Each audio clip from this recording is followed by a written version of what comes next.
नमस्कार, हमारे YouTube channel में आप सभी का स्वागत है।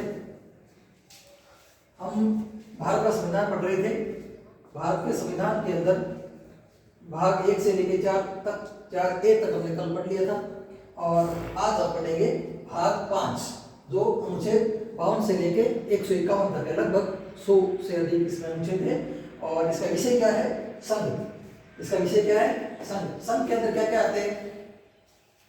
कार्यपालिका, कार्यपालिका से संबंधित जो अनुच्छेद है वो 51 से लेके 78 तक है। फिर है संसद 79 से लेके 122 तक। फिर है राष्ट्रपति की विधायी शक्तियां, ये अनुच्छेद 123 के अंदर है जिसमें अध्यादेश वगैरह जारी कर सकते हैं ये। और संघ की न्यायपालिका ये 124 से लेके 147 तक है। और भारत का नियंत्रक और महालेखापरीक्षक जिसमें अनुच्छेद 148 से लेके 151 तक है। तो ये हो गए मोटा मोटी। अपने कोई भी क्वेश्चन आए तो आपको ये समझ में आ जाना चाहिए कि अनुच्छेद 51 से लेके 78 तक है तो कार्यपालिका से संबंधित सवाल हो सकते हैं। और संसद से संबंधित है तो संसद का गठन और लोकसभा राज्यसभा वो सब कहते हैं ये 79 से 122 तक। और राष्ट्रपति की विधायी शक्तियां ये अध्यादेश है, वो सीधा एक अनुच्छेद है 123, इसको याद बहुत ही इजी तरीके से कर सकते हैं। और संघ की न्यायपालिका जो सुप्रीम कोर्ट है उसका जो प्रावधान है वो अनुच्छेद 124 से लेके 147 तक है। और सीएजी है भारत का नियंत्रक और महालेखापरीक्षक 148 से 151 तक। तो अपन पहले पढ़ेंगे कि अध्यायवाची। पहला अध्याय है इनका कार्यपालिका। कार्यपालिका के अंतर्गत क्या आता है? राष्ट्रपति, उपराष्ट्रपति, मंत्रिपरिषद और महान्यायवादी। ये कार्यपालिका से संबंधित जो अनुच्छेद है वो वे 78 से लेके 52 से लेके 78 तक, 52 से 78 तक ये हो गए कार्यपालिका से संबंधित। तो पहला अनुच्छेद है अनुच्छेद 52, राष्ट्रपति से संबंधित है। भारत का कोई एक राष्ट्रपति होगा। तो इस अनुच्छेद को याद करने के लिए 1952 के अंदर पहली बार चुनाव हुए थे और ये राष्ट्रपति का जो प्रावधान है वो भी 1952 है। तो 52 से अनुच्छेद 52 हो गया। फिर उसके बाद हो गया अनुच्छेद 53, संघ की कार्यपालिका शक्ति। अब कार्यपालिका शक्ति कैसे? अनुच्छेद 53। अब 53 ये वर्ग या 3 को इस तरह से लिखेंगे तो क्या हो जाएगा? वर्ग। तो ये अनुच्छेद 53 संघ की कार्यपालिका शक्ति, इससे अपन याद रख सकते हैं। और राष्ट्रपति का निर्वाचन, राष्ट्रपति का निर्वाचन ये है अनुच्छेद 54। फिर है अनुच्छेद 55, राष्ट्रपति की निर्वाचन प्रक्रिया, निर्वाचन प्रक्रिया अनुच्छेद 55 में। और राष्ट्रपति का कार्यकाल, राष्ट्रपति का कार्यकाल 56, ऐसे याद कर लोगे राष्ट्रपति का कार्यकाल अनुच्छेद 56। तो कार्यकाल 56। फिर हो गया अनुच्छेद 57, पुनर्निर्वाचन के लिए पात्रता, यानी राष्ट्रपति एक बार चुनने के बाद में दोबारा जब चुने जाते हैं उसकी क्या योग्यता है, वो किसमें? अनुच्छेद 57 में। फिर निर्वाचन के लिए योग्यता है। अब ये सारी चीजें आ गई। उसके बाद देखो निर्वाचन के लिए योग्यता सबसे पहले जो 58 है अनुच्छेद, उसके अंदर निर्वाचन के लिए योग्यता, राष्ट्रपति के लिए योग्यता क्या क्या होती है वो इसके अंदर जो जैसे उसकी आयु है वो 35 वर्ष से अधिक होनी चाहिए, भारत का नागरिक होना चाहिए और दिवालिया वगैरह इस तरह से नहीं होना चाहिए, इनके अंदर योग्यता है। और अनुच्छेद 59 के अंदर राष्ट्रपति के पद के लिए शर्तें, राष्ट्रपति के पद के लिए कौन कौन सी शर्तें होती है वो इसके अंदर वर्णित है अनुच्छेद 59 के अंदर। फिर अनुच्छेद 60 के अंदर राष्ट्रपति द्वारा शपथ का प्रतिज्ञान। देखो राष्ट्रपति का निर्वाचन हो गया, उनकी योग्यताएं और पुनर्निर्वाचन से संबंधित उनकी शर्तें होगी। उसके बाद में राष्ट्रपति शपथ लेगा, शपथ लेगा 60 के तहत राष्ट्रपति द्वारा शपथ और प्रतिज्ञा, संविधान की शपथ लेगा। और अनुच्छेद 60 के तहत, अनुच्छेद 60 के तहत क्या होगी? राष्ट्रपति की शपथ या प्रतिज्ञा। और 61 के अंदर क्या होगा?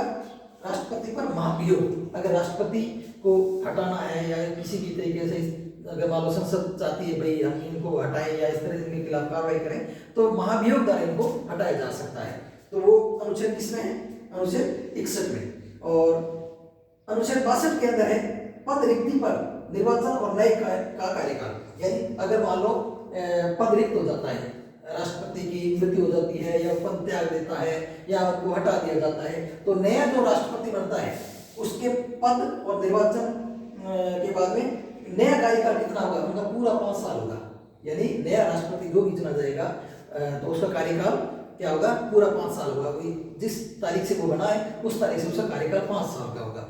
जैसे पंचायतों में, पंचायती राज के अंदर क्या होता है कि जिनका कार्यकाल जो होता है नया, कोई अगर मान लो किसी की डेथ हो जाती है, सरपंच की, वार्ड पंच की, या किसी प्रधान, उप प्रधान या जिला प्रमुख की, तो उसके अंदर क्या होता है कि जो बचा हुआ कार्यकाल है ना उस टाइम तक ही रहता है। जैसे मान 1.5 साल बाद या 2.5 साल बाद में अगर कोई पद से वो रिक्त हो गया है तो दूसरा नया आदमी आएगा, वो बचे हुए कार्यकाल के लिए रहेगा। लेकिन राष्ट्रपति के लिए ऐसा नहीं है। राष्ट्रपति के लिए या उपराष्ट्रपति के लिए क्या होता है कि जब वो नया आदमी चुनाव पे आता है तो उसके बाद में उसका कार्यकाल पूरा 5 साल का रहता है। हाँ, ये हो सकता है कि अगर उपराष्ट्रपति चुनाव है तो उसका क्या है, राष्ट्रपति के चुनाव के लिए उसको इस्तीफा दिलवा देते हैं या इस्तीफा ले लेते हैं या इस्तीफा दे देते हैं, वो इस तरह से वो ऐसा काम कर सकते हैं। लेकिन कार्यकाल पूरा 5 साल का माना जाएगा। अनुच्छेद 63 भारत का उपराष्ट्रपति। देखो राष्ट्रपति का क्या है, 62 से लेके 52 से लेके 62 तक, ये 11 जो अनुच्छेद है ये राष्ट्रपति से संबंधित है। 52 से लेके 62 तक। तो ऐसे याद कर लो कि 52 से लेके 62 के बीच में जो भी अगर ऑप्शन दिया होगा वो राष्ट्रपति से संबंधित होगा। और उसके अंदर आपको 4 ऑप्शन दे दिए, उपराष्ट्रपति ये 62 के बाद वाला अनुच्छेद दे दिया तो अपने मान लेते हैं हाँ ये राष्ट्रपति से संबंधित नहीं है, ये उपराष्ट्रपति से संबंधित हो सकता है। तो अनुच्छेद 63 के अंदर भारत का एक उपराष्ट्रपति होगा। उसमें क्या था, 52 था, इसमें 63 यानी 11, अनुच्छेद 11 प्लस करके उसके बाद में आता है उपराष्ट्रपति। उसके बाद में है अनुच्छेद 64, उपराष्ट्रपति राज्यसभा का पदेन सभापति होगा। वो किसका, कार्यपालिका का अध्यक्ष होता है राष्ट्रपति, और उपराष्ट्रपति क्या होता है, राज्यसभा का पदेन सभापति होता है। और अनुच्छेद 65 के अंदर राष्ट्रपति की आकस्मिक रिक्ति पर कार्य करेगा। यानी अनुच्छेद 65 क्या कहता है कि अगर राष्ट्रपति का पद खाली है तो उसकी जगह काम कौन करेगा, उपराष्ट्रपति काम करेगा। और 6 महीने से अगर मान लो ज्यादा का समय है तो वहां राष्ट्रपति का चुनाव करना अनिवार्य है। अनुच्छेद 66 उपराष्ट्रपति का निर्वाचन प्रक्रिया। उपराष्ट्रपति के निर्वाचन की प्रक्रिया किसमें है, अनुच्छेद 66 के अंदर। अनुच्छेद 67 के अंदर उपराष्ट्रपति की पद अवधि, उसमें क्या थी पद अवधि, कार्यकाल कितना किसमें था, अनुच्छेद 56 में। और उपराष्ट्रपति की का कार्यकाल कितना है, अनुच्छेद कौन से में, 67 में। यानी इनको अगर याद कर लिया तो इन्हें 11 11 11 11 लगभग ये 11 11 जोड़ते जाओगे तो उनके आगे वाला काम आता जाएगा। जैसे 67 के अंदर उपराष्ट्रपति की पद अवधि, 68 के अंदर उपराष्ट्रपति की रिक्ति पर पद भरने की रीति। तो इसमें क्या था, शपथ, निर्वाचन के लिए पुनर्निर्वाचन। इस 68 के अंदर क्या है, उपराष्ट्रपति की रिक्ति पर पद भरने की प्रक्रिया या रीति। अनुच्छेद 69, अनुच्छेद 69 के अंदर उपराष्ट्रपति की शपथ और प्रतिज्ञा। इसमें शपथ कहाँ थी, 60 के अंदर। और उपराष्ट्रपति शपथ कब लेगा, अनुच्छेद 69 के तहत। और राष्ट्रपति किसमें शपथ लेता है, 60 के तहत। ठीक है, अब हो गया अनुच्छेद 70। अनुच्छेद 70 है अन्य रिक्तियों के समय संसद द्वारा कदम, यानी अन्य किसी भी प्रकार की रिक्ति हो जाती है तो संसद अपने विधि द्वारा कोई कानून बना करके उसका प्रावधान करेगा। अनुच्छेद 71 राष्ट्रपति उपराष्ट्रपति के निर्वाचन के विषय। राष्ट्रपति और उपराष्ट्रपति के जो निर्वाचन के बारे में जो विषय या जो विषय वस्तु होती है उनका वर्णन कहाँ किया गया है, अनुच्छेद 71। अनुच्छेद 72 के अंदर क्षमा आदि से संबंधित राष्ट्रपति की शक्तियां। राष्ट्रपति को क्षमादान की शक्ति किसमें प्राप्त है, अनुच्छेद 72 के अंदर। यानी ये जो इम्पोर्टेंट जो मैंने स्टार लगा रखे हैं वो बहुत ही ज्यादा इम्पोर्टेंट है, क्योंकि कई पढ़ाने वाले बीच में छोड़ भी देते हैं कि महत्वपूर्ण महत्वपूर्ण। मैंने महत्वपूर्ण नहीं, मैंने सारे के सारे दिए ताकि हम लोगों को पता तो चले कि इनमें कौन कौन से। तो अनुच्छेद 72 के अंदर क्या हो गया, राष्ट्रपति की क्षमादान की शक्तियां। राष्ट्रपति मृत्यु दंड तक को क्षमा कर सकता है। अनुच्छेद 73 के अंदर संघ की कार्यपालक शक्ति का विस्तार, यानी संघ की जो कार्यपालिका शक्तियां हैं उनमें विस्तार जो किया जा सके, उसकी बढ़ोतरी की जा सकती है कार्यकाल में, यानी कार्य प्रक्रिया में, उनकी शक्तियों में। वो किसमें, अनुच्छेद 74 में राष्ट्रपति की सलाह के लिए मंत्री परिषद होगी। ये बहुत ही महत्वपूर्ण है। यानी मंत्री परिषद का जहाँ कोई वर्णन आया है वो कहाँ है, अनुच्छेद 74 में। राष्ट्रपति की सलाह और मशवरे के लिए किसकी व्यवस्था की गई है? मंत्रिपरिषद की। मंत्रिपरिषद की जो व्यवस्था की गई है वो अनुच्छेद 74 में। अनुच्छेद 75 में मंत्रियों के बारे में उपवंश। अनुच्छेद 75 में क्या है? मंत्रियों के बारे में, जो मंत्रिपरिषद जो मंत्री है उन मंत्रियों के बारे में उपबंध किसमें किया गया है? अनुच्छेद 75 में। अनुच्छेद 76 में भारत का महान्यायवादी या भारत सरकार का वकील, भारत सरकार का सरकारी वकील यानी भारत सरकार और राष्ट्रपति ये कार्यपालिका से संबंधित किसी भी प्रकार की न्यायिक पूछताछ या न्यायिक सलाह मशविरा या न्यायिक जो सलाह ली जाती है या वो क्या होता है? भारत का महान्यायवादी होता है। भारत का महान्यायवादी होता है जो अनुच्छेद 76 के अंदर इसका प्रावधान किया गया है, यानी कार्यपालिका से संबंधित। ऐसे मान लो कि भारत सरकार का जो वकील होता है, अधिवक्ता वकील होता है, वो महान्यायवादी कहलाता है। वो किसमें वर्णित है? अनुच्छेद 76 में। अनुच्छेद 77 में भारत सरकार के कार्य का संचालन, भारत सरकार के कार्य का संचालन किसमें है? 77। 78 में राष्ट्रपति को सूचना देने के लिए मंत्रिपरिषद के कार्य। और मंत्रिपरिषद की व्यवस्था किसमें थी? मंत्रिपरिषद की व्यवस्था थी 74 में। और ये वाली मंत्रिपरिषद राष्ट्रपति को परामर्श देगी या उसका जो मंत्रिपरिषद जो कर्तव्य क्या है वो सूचना देने के लिए वो इसमें वर्णित है अनुच्छेद 78 में। अब ये हो गया कार्यपालिका से संबंधित। अब आगे आता है ये भाग जो अध्याय 2 है, भाग 5 का इनको अध्यायों में बांटा गया है क्योंकि काफी लंबा चौड़ा है, इसलिए अध्याय में बांटा गया। दूसरे अध्याय में क्या है? संसद। संसद का जो अनुच्छेद है वो संसद के बारे में वो 79 से लेके 122 तक 79 से लेके 122 तक जो अनुच्छेद है वो संसद से संबंधित है। तो 79 क्या हो गया? संसद का गठन। संसद का गठन किसमें? 79 में संसद का गठन। फिर 80 के अंदर राज्यसभा की संरचना, 80 के अंदर राज्यसभा की संरचना। और 79 में क्या है? पूरी संसद। संसद में राज्यसभा और लोकसभा दोनों आती है। संसद में राज्यसभा, लोकसभा और राष्ट्रपति तक आते हैं। फिर 80 के अंदर क्या है? राज्यसभा की संरचना, फिर लोकसभा की संरचना। पहले किसकी संरचना का वर्णन किया गया है? राज्यसभा। राज्यसभा सर्वोच्च सदन होता है, लोकसभा निम्न सदन होता है। तो राज्यसभा की संरचना किसमें? 80 में। और लोकसभा की संरचना किसमें? 81।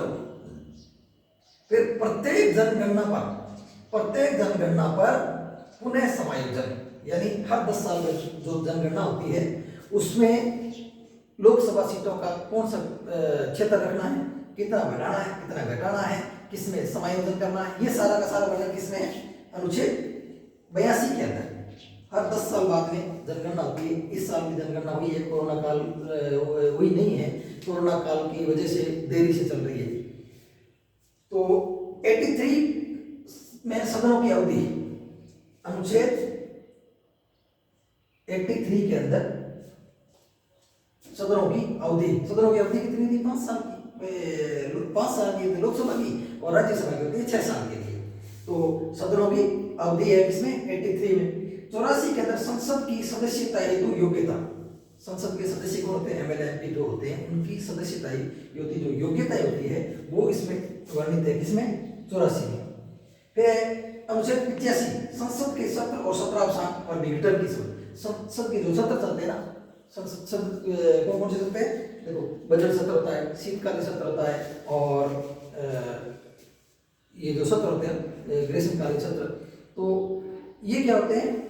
अनुच्छेद 85 के तहत इनका सत्र बुलाना, सत्रावसान करना। सत्रावसान का मतलब सत्र को स्थगित कर देना और विघटन कर देना, यानी कुछ समय के लिए कहते हैं कार्यवाही को 10 दिन के लिए, 5 दिन के लिए, 1 हफ्ते के लिए विघटित कर दी गई है, स्थगित कर दी गई है। तो संसद की सत्र बुलाना, सत्र का अवसान यानी सत्र जिस टाइम सत्र नहीं चल रहा था उसको सत्रावसान कहते हैं। अवसान, सत्र का अवसान यानी सत्र स्थगित किए हुए।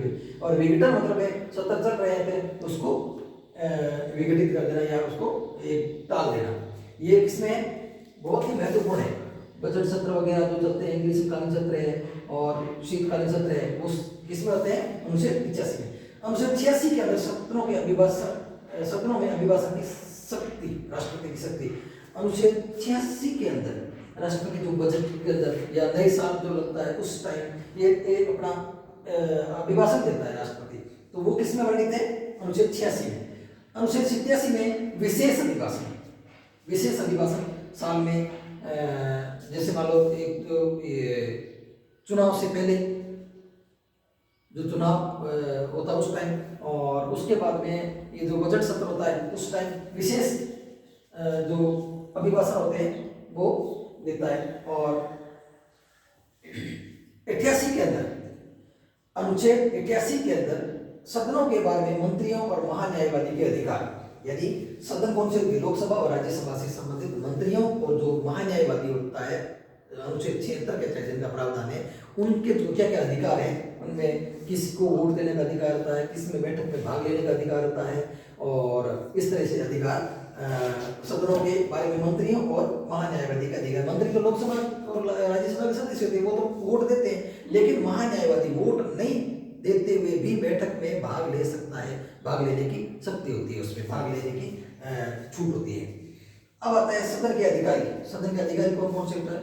इनके जो प्रावधान किया गया है वो 89 के अंदर है, जो 89 से लेके और ये आगे तक का जो वर्णन है 123 तक का, 122 तक वो इसमें वर्णन है। 89 में क्या है? राज्यसभा का सभापति और उपसभापति। राज्यसभा का सभापति कौन होगा? उपराष्ट्रपति होगा, और उपसभापति कौन होगा? उन्हीं के सदस्यों में से, राज्यसभा के जो सदस्य है उनमें से।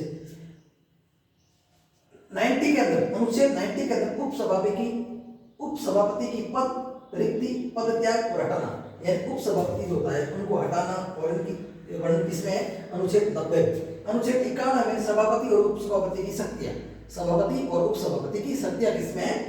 91 में। 92 में सभापति और उपसभापति को हटाने की प्रक्रिया के अधीन इनके पीठासीन नहीं रहना, यानी 92 के अंदर क्या है कि अगर सभापति और उपसभापति को हटाने की जो प्रक्रिया है वो प्रक्रियाधीन है, कार्यवाही चल रही है, उस टाइम ये अपने सदन के पीठासीन अधिकारी नहीं रहते। ठीक है। उसके बाद अनुच्छेद 93 लोकसभा अध्यक्ष और उपाध्यक्ष। लोकसभा अध्यक्ष और उपाध्यक्ष, सभापति और उपसभापति की व्यवस्था कहाँ है? अनुच्छेद 89 में। और लोकसभा अध्यक्ष और उपाध्यक्ष का प्रावधान कहाँ है? 93 में। तो इनमें कंफ्यूज मत होना कि राज्यसभा का सभापति और उपसभापति कहाँ है? 89 में। और 93 में क्या है? लोकसभा के अध्यक्ष और उपाध्यक्ष का प्रावधान। 94 में क्या है? लोकसभा अध्यक्ष और उपाध्यक्ष का हटाया जाना, पद त्याग, और ये वर्णन कहाँ है? 94 में। 95 में क्या है? अध्यक्ष उपाध्यक्ष की पद की शक्तियां, लोकसभा अध्यक्ष और लोकसभा उपाध्यक्ष की शक्तियां क्या क्या पद के लिए, इनको हटाने की प्रक्रिया अधीन, यही हो गया। उसमें जो था ना, जब इनको 92 के अंदर सभापति और उपसभापति को हटाने की प्रक्रिया में वो क्या पीठासीन अधिकारी नहीं रहते थे, उसी प्रकार 97 के अंदर क्या है? सभापति 96 के अंदर ये लोकसभा अध्यक्ष और लोकसभा उपाध्यक्ष को हटाने की अगर कोई प्रक्रिया चल रही है तो उस टाइम वो भी पीठासीन अधिकारी नहीं रहेंगे। अब 97 में क्या है? 97 के अंदर सभापति और उपसभापति, अध्यक्ष उपाध्यक्ष को वेतन आदि।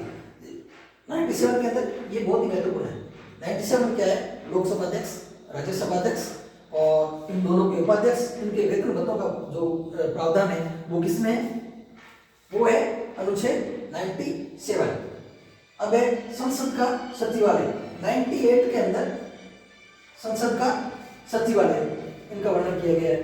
99 के अंदर सदनों द्वारा शपथ और प्रतिज्ञा, जो इनके एमएलए एमपी होते हैं, इनके जो सदस्य होते हैं लोकसभा और राज्यसभा के, इनके सदस्यों का जो शपथ और प्रतिज्ञा होती है वो किसमें वर्णन किया गया है? 99 के अंदर है। और अनुच्छेद 100 के अंदर, अनुच्छेद 100 के अंदर सदनों के मतदान और कार्य शक्ति और गणपूर्ति और सदनों के अंदर जो मतदान दिया जाता है वो अनुच्छेद किसमें है? 100 के अंदर, अनुच्छेद 100 के अंदर। और अनुच्छेद 1 के अंदर है स्थानों का रिक्त होना, यानी एमएलए एमपी या इस तरह से जो सदस्य होते हैं, संसद के जो सदस्य होते हैं, उनकी रिक्तियों से संबंधित जो है वो किसमें है? अनुच्छेद 101 में। और ये तो हो गया 101 में। उसके बाद में अनुच्छेद 102, अनुच्छेद 102 में सदस्यों की निरयोग्यता, यानी इनकी निरयोग्यता में कैसे ये अयोग्य घोषित होते हैं।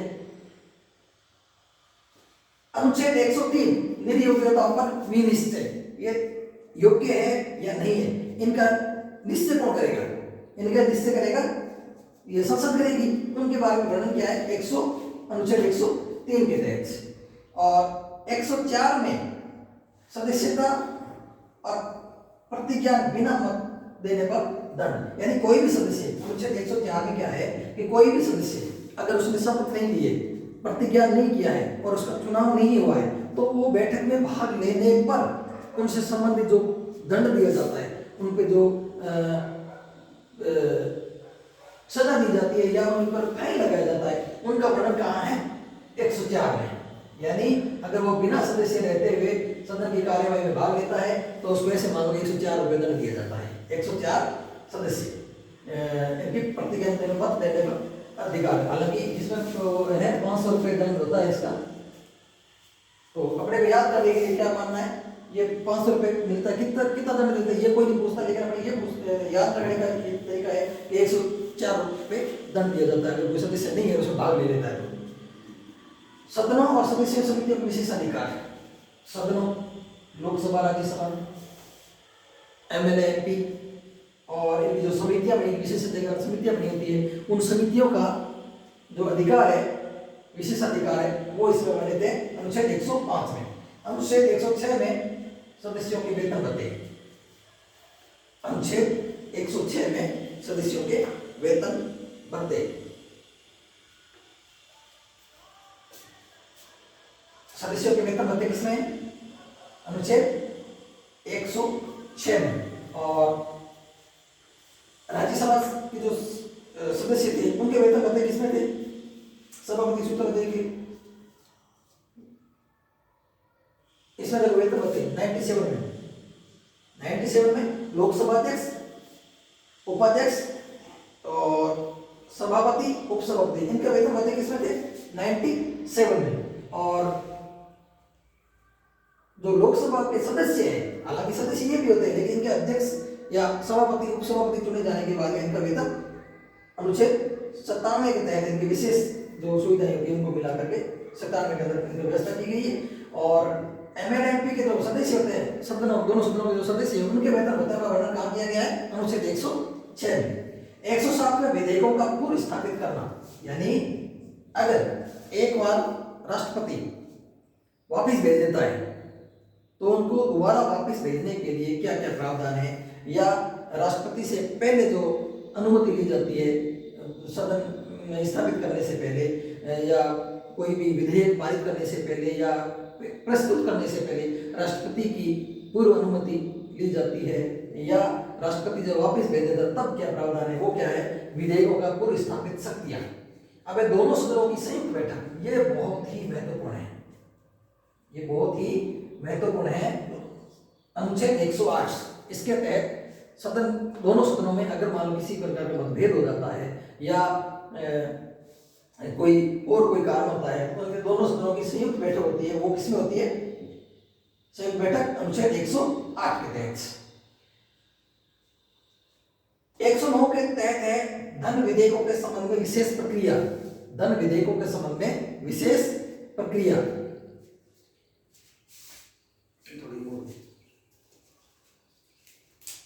दोनों सदनों की संयुक्त बैठक, धन विधेयकों के संबंध में विशेष प्रक्रिया।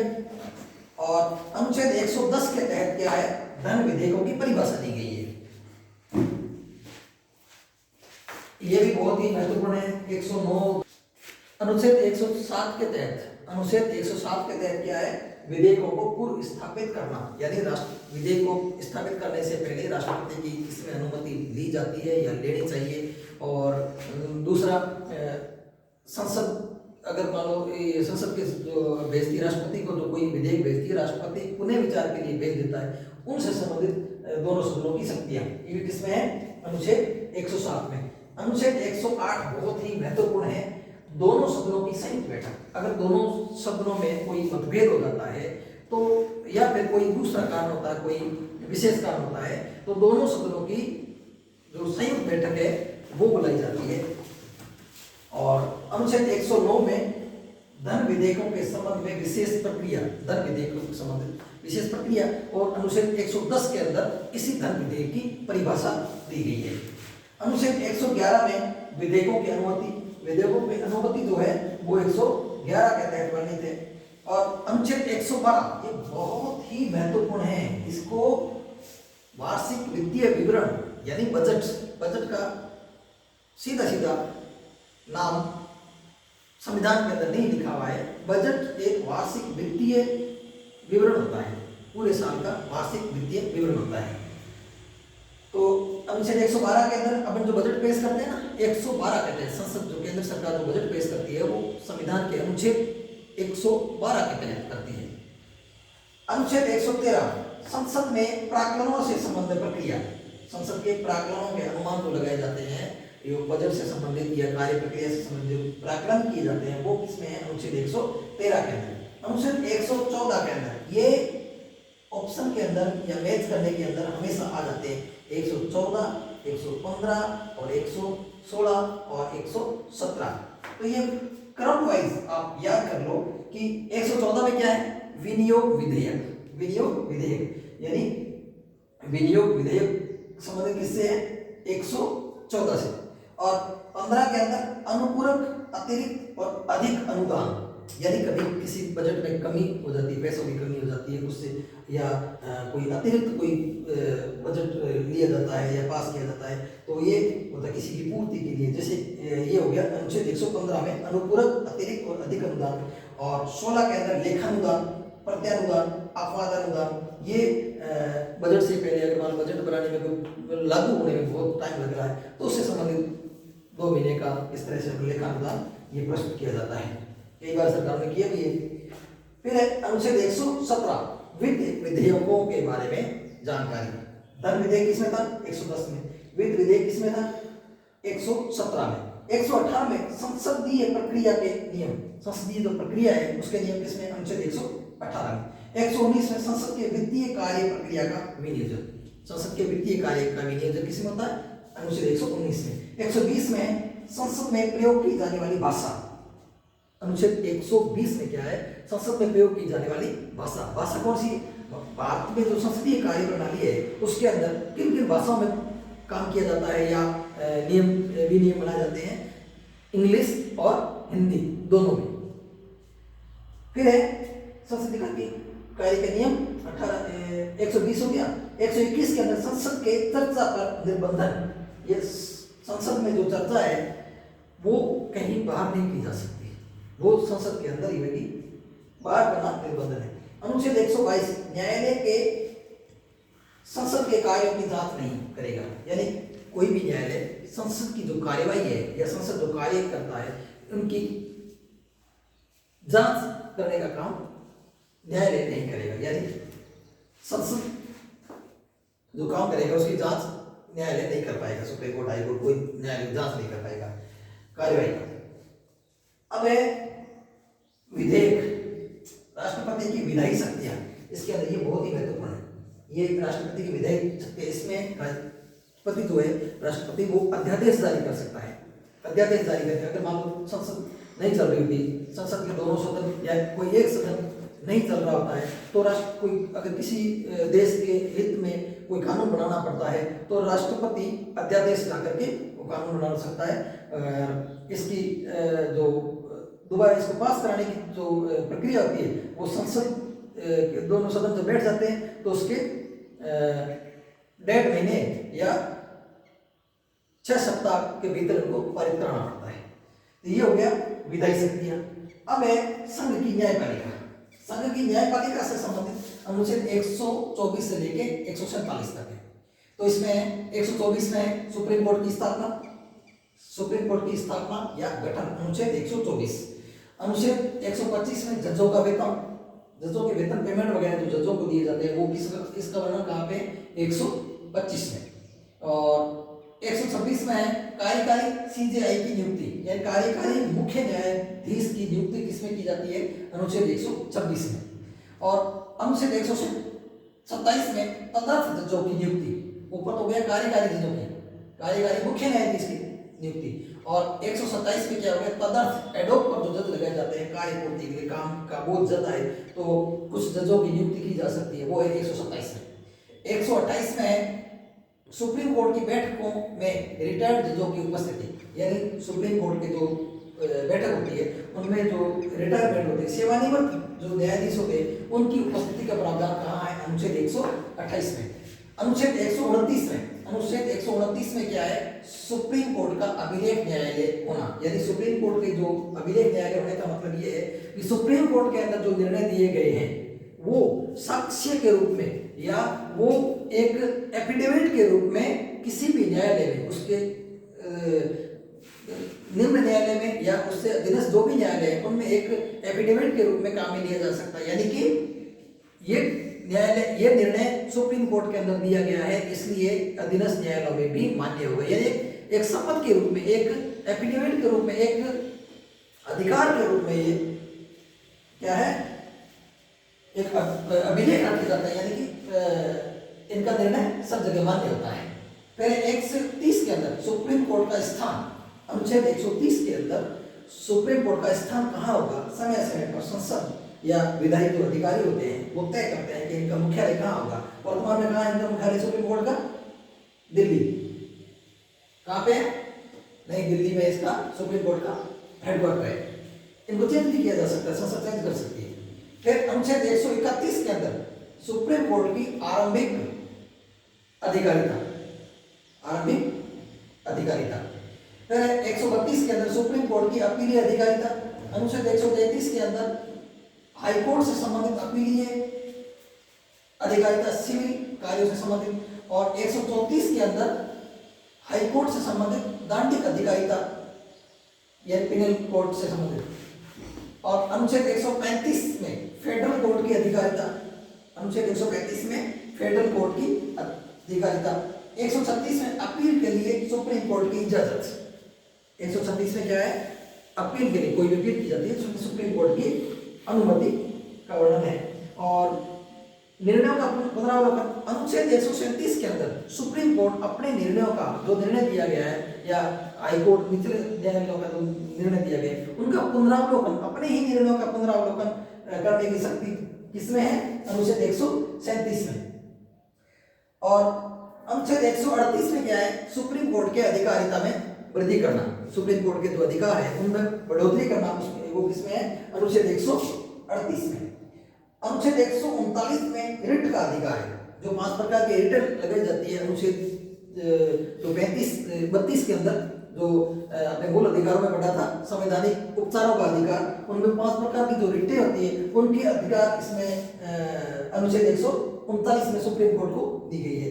अनुच्छेद 140 में सुप्रीम कोर्ट की आनुषंगिक शक्तियां, सुप्रीम कोर्ट से संबंधित जो शक्तियां हैं, आनुषंगिक शक्तियां, उससे रिलेटेड जो शक्तियां हैं उनका वर्णन कहाँ है? अनुच्छेद 140 में। अनुच्छेद 141 में सुप्रीम कोर्ट के निर्णय सर्वमान्य होंगे, यानी सुप्रीम कोर्ट सर्वसर्वा है।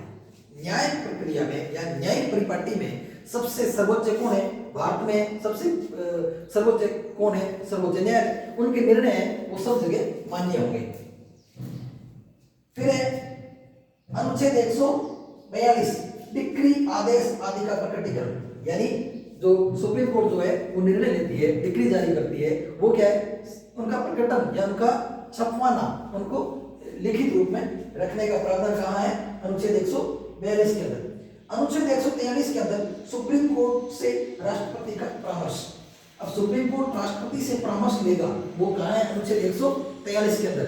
सुप्रीम कोर्ट किस मामलों में परामर्श देगा या नहीं देगा, ये सुप्रीम कोर्ट भाई राष्ट्रपति लेगा, अगर वो परमिशन लेगा, उसमें सलाह या परामर्श लेगा तो सुप्रीम कोर्ट को देना है, और राष्ट्रपति उस परामर्श को माने या न माने ये राष्ट्रपति का विवेक अधिकार है।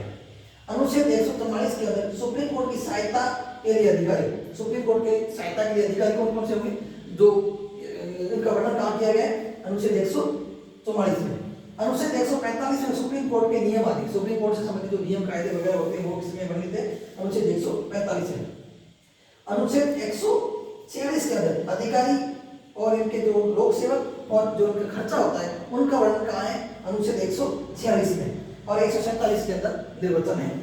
अब आता है एक महत्वपूर्ण चार जो अनुच्छेद है वो है भारत का महालेखा प्रेक्षक, नियंत्रक और महालेखा प्रेक्षक CAG, उनका वर्णन है वो है अनुच्छेद 148 के अंदर। अनुच्छेद 148 के अंदर है भारत का CAG होगा कंट्रोलर एंड ऑडिटर जनरल। तो ये भारत का CAG होगा, वो वर्णन किसमें है? 148 के अंदर। भारत के अंदर लेखा जोखा, भारत की ऑडिट करने वाला, भारत के जो लेखा जोखे होते हैं उनका, जो राज्यों का, उन सब का क्या है? ये कौन है? भारत का नियंत्रक और महालेखा प्रेक्षक CAG, ये अनुच्छेद 148 के अंदर इनका वर्णन है। अनुच्छेद 149 के अंदर CAG के कर्तव्य और शक्तियां, यानी CAG का पद का वर्णन कहाँ पे है? अनुच्छेद 148 में। और अनुच्छेद 149 के अंदर क्या है? ये इनके जो कार्य और जो शक्तियां हैं उनका वर्णन कहाँ किया गया है? 149 के अंदर। और अनुच्छेद 150 के अंदर संघ और राज्य लेखाओं का प्रारूप, संघ और राज्य लेखाओं का, लेखा जोखा जो होता है संघ और राज्य, उन दोनों का जो वर्णन है वो किसमें? अनुच्छेद 150 में। और अनुच्छेद 151 के अंदर ये जो CAG है ये अपना प्रतिवेदन बना करके राष्ट्रपति को जो सौंपता है वो वर्णन किसमें है? अनुच्छेद 151 के अंदर। अनुच्छेद 151 के तहत क्या है? CAG का प्रतिवेदन। तो ये हो गया मोटा मोटा भारत, ये भारतीय संविधान का अनुच्छेद भाग 5 बहुत लंबा है। इसमें अनुच्छेद लगभग 100 से अधिक इसमें अनुच्छेद है, 52 से लेकर 151 तक। और इनका विषय है वो संघ, और संघ के अंदर क्या क्या आते हैं? कार्यपालिका, संसद, राष्ट्रपति की विधायी शक्तियां और संघ की न्यायपालिका, नियंत्रक और महालेखा प्रेक्षक, ये सारी चीजें हमने वर्णन किया।